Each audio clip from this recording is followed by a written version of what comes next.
मदनपुर नाम का एक गांव था। वहां शारदा अनामिका सास बहू रहा करती थी। शारदा के पति का नाम रंजन और बेटा का नाम रमेश। रमेश ने बीटेक पूरा किया, फिर सिविल इंजीनियरिंग विभाग में पास के ही शहर में काम करता था। रमेश अपनी पत्नी अनामिका से बहुत प्यार करता था। वो वास्तव में बहुत अच्छे जोड़े थे। क्योंकि उन्होंने प्रेम विवाह किया था, इसीलिए उन्होंने एक दूसरे को कभी भी नहीं छोड़ा। रंजन खेती और उससे जुड़े कामों में बहुत व्यस्त रहते थे। शारदा अपने पति को उसके खेती बाड़ी के काम में सहायता किया करती थी और अनामिका घर पर रहकर घर का देखभाल करती थी। एक दिन अनामिका अपने पति से कहती है, अजी, मैंने आपका दोपहर का भोजन बनाकर एक बॉक्स में रख दिया है, ले जाना मत भूलिएगा और इतना भी काम में व्यस्त मत रहिएगा कि खाना ही भूल जाए। ठीक से जाइए और शाम को जल्दी वापस आइए। ठीक है अनामिका, मैं शाम को जल्दी आऊंगा। तुम तैयार रहना, हम कहीं बाहर चलेंगे। अच्छा जी, मैं तैयार रहूंगी। बाय। बेटा अनामिका, मैं और तुम्हारे पापा खेत जा रहे हैं, घर पे सावधानी पूर्वक रहना। ठीक है सासू माँ।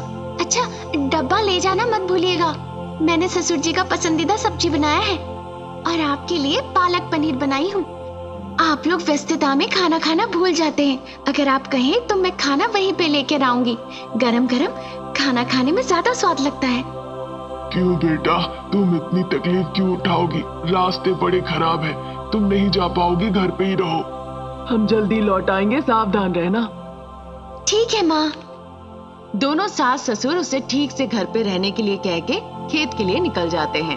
उनके जाने के बाद वो घर का सारा कामकाज खत्म करके फिर सोफे में बैठ के आराम से टीवी देखने लगती है।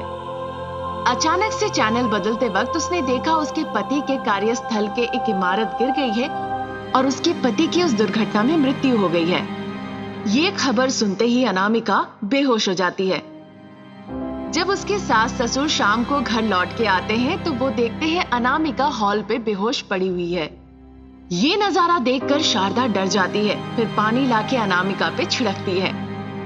होश आते ही अनामिका रोते रोते अपने सास ससुर को पूरी बातें खुल के बताती है। सास ससुर अपने साथ अनामिका को लेते हैं और जल्दी से अस्पताल पहुंचते हैं। वो अस्पताल से लाश लेकर अपने गांव वापस जाते हैं और गांव में अंतिम संस्कार करते हैं। दिन निकलते गए। अनामिका के पड़ोसी उसके पीठ पीछे बातें करने लगते हैं। शादी के 1 साल भी नहीं हुए थे, पहले ही अपनी पति की जान ले ली। सुबह सुबह इस विधवा का मुंह देखना, सामने नहीं आती, आजकल घर पे ही रहती है। इस तरह पड़ोस की पार्वती कहती है। उसकी बातें सुनकर शारदा कहने लगती है, ऐसी बातें अपने मन में ही रखो भाभी। उसकी किस्मत ठीक नहीं थी, इसीलिए उसका पति चल गया। पहले ही पति के मौत के सदमे में है और आप उसका समर्थन ना करके उसके बारे में ऐसी बातें कह रहे हैं। तुम लोग इंसान हो, ऐसे ही पति के साथ 100 साल जिंदा रहोगी क्या? कभी ना कभी तो जाना है। अगर कोई परेशान हो तो उसे सहारा देना चाहिए, ना कि उसका दर्द बढ़ाना चाहिए। छोड़िए माँ, मेरी ही गलती है। मुझे घर के अंदर बैठना चाहिए था, पर मैं ही गलती से बाहर आ गई। क्या करें? रुको बेटा, इन्हें सही सबक सिखाना बहुत जरूरी है। इस तरह कहकर वो दोनों अंदर चले जाते हैं। अनामिका चुपचाप एक कोने में बैठ के रोने लगती है। बेटा अनामिका, चिंता मत करो। कहावत है कि जुबान की कोई जात नहीं होती, ये कुछ भी बोलती है। उनकी बातें दिल से मत लगाओ, एक दिन सबको जाना है। इस तरह से रो के अपना दुख मत बढ़ाओ बेटा। इस तरह से सासू माँ शारदा अनामिका को समझाती है। कुछ दिन निकल जाते हैं। अजी, मैं एक निष्कर्ष पर आई हूँ। हमारे बेटे की मौत के बाद अनामिका अब इंसान ही नहीं रही। हमें उसकी फिर से शादी करानी चाहिए, यही मैंने सोचा है। क्या तुम पागल हो गई हो?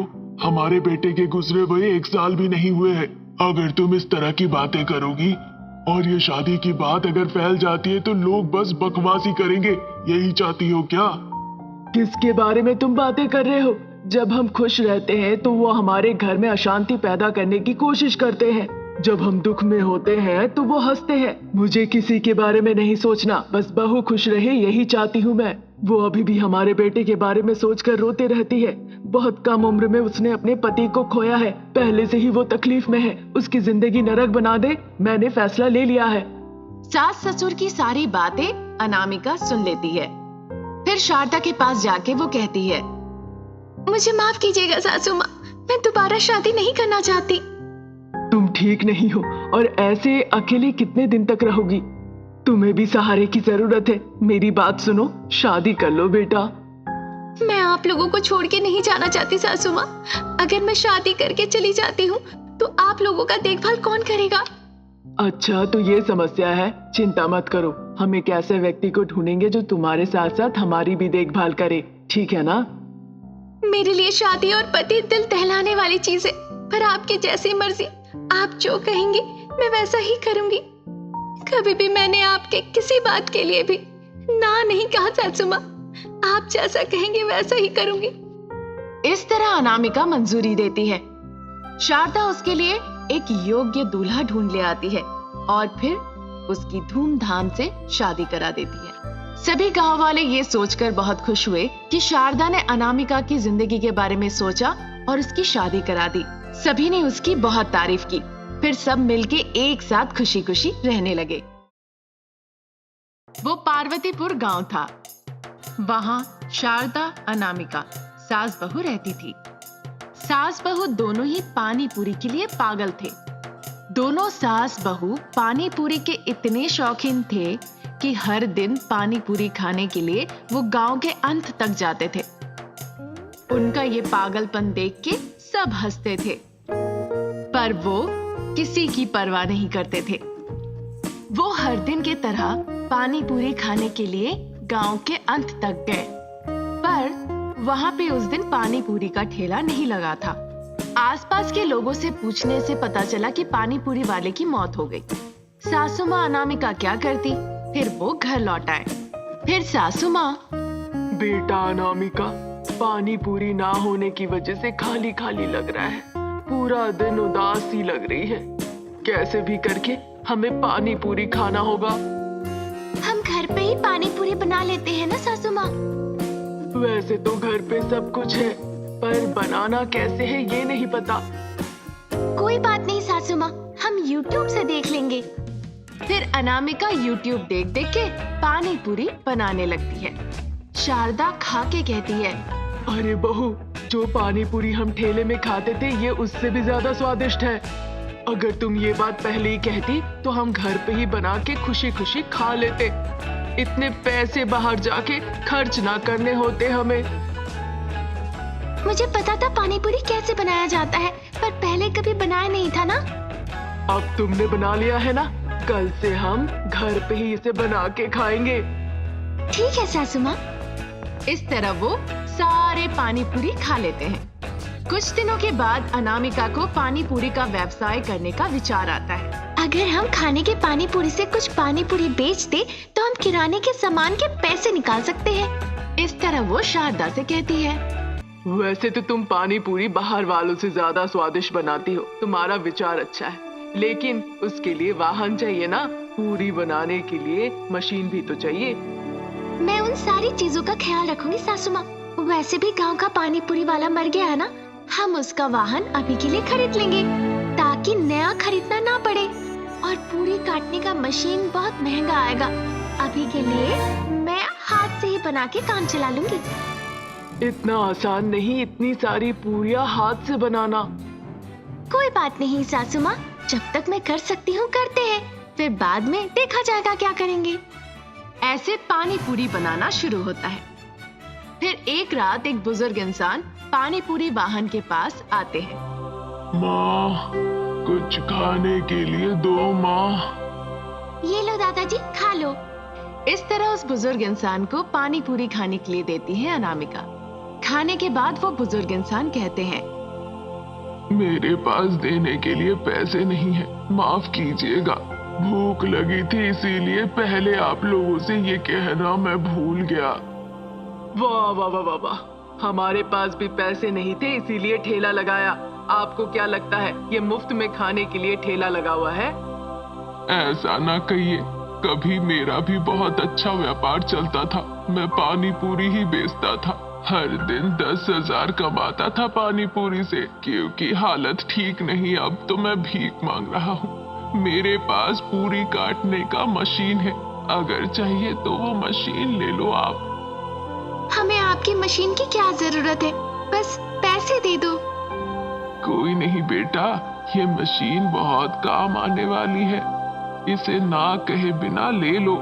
इस मशीन की एक विशेषता है, ये असीमित पूरी देगा। अगर चाहो तो आप इसकी परीक्षा करके अपनी आंखों से देख लो। और एक बात, इसे अपने हाथों से इस्तेमाल करना है, तभी ये काम करेगा। इस तरह वो बुजुर्ग इंसान कहता है। अनामिका तुरंत ऑन करती है मशीन देखने के लिए। फिर जैसे ही मशीन को ऑन किया गया, उससे ढेर सारी पूरियां निकलने लगी। ये देखकर शारदा आश्चर्य हो जाती है। शारदा अनामिका को बुला के कहती है उस मशीन को ले लेने के लिए। फिर अनामिका मशीन ले लेती है और दादाजी को धन्यवाद कहती है। अगले दिन से ही सासू माँ और अनामिका ढेर सारी पानी पूरियां बेचती है थोड़े समय के अंदर ही। देखते ही देखते वो अमीर बन जाते हैं। ये सब देखकर पड़ोस का एक चोर उनके घर आता है। वो चोर उस जादुई पानी पूरी मशीन को देख लेता है। तब से वो उस मशीन को चोरी करने की फिराक में रहता है। फिर एक दिन वो अनामिका के घर में घुसता है और उस मशीन को चोरी करके ले जाता है। घर पे वो मशीन नहीं है, ये देखकर सास बहू दोनों ही आश्चर्य थे। उन दोनों ने मिलकर उस मशीन को बहुत ढूंढने की कोशिश की। ऐसा तक कि भूखे प्यासे रहकर उन्होंने ढूंढा। हम खुश है ये देखकर, लोग बर्दाश्त नहीं कर पा रहे थे। हमारा धंधा अच्छा चल रहा है, ये देखकर किसी ने जानबूझ के हमारा धंधा खराब करने के लिए ऐसा किया है। चिंता मत कीजिए सासू माँ, वो मशीन हमारे सिवा किसी और के हाथ नहीं लगेगी। जिसने चुराया है उसे ये नहीं पता। आप बस ज्यादा सोचो नहीं, वो मशीन कल तक हमारे पास खुद ब खुद आ जाएगी। हाँ, इस तरह वो कहती है। चोर ने चोरी की, उसके बाद उसे जांचने के लिए मशीन चालू कर दी। वो काम तो नहीं कर रहा था, पर उसे जोरों का झटका लगता है। चोर को लगता है उसे ऐसी बेवकूफ मशीन की क्या जरूरत, इसीलिए वो अनामिका के घर पे जाके उसे छोड़ आता है। अगले दिन अनामिका उस मशीन को देखकर कहती है, देखा सासू माँ, मैंने कहा था ना हमारी मशीन हमारे पास वापस आ जाएगी। हाँ बेटा, तुमने जो कहा था सच था। इस तरह वो फिर से अपना व्यापार चलाने लगते हैं और दूसरों की मदद भी करते हैं।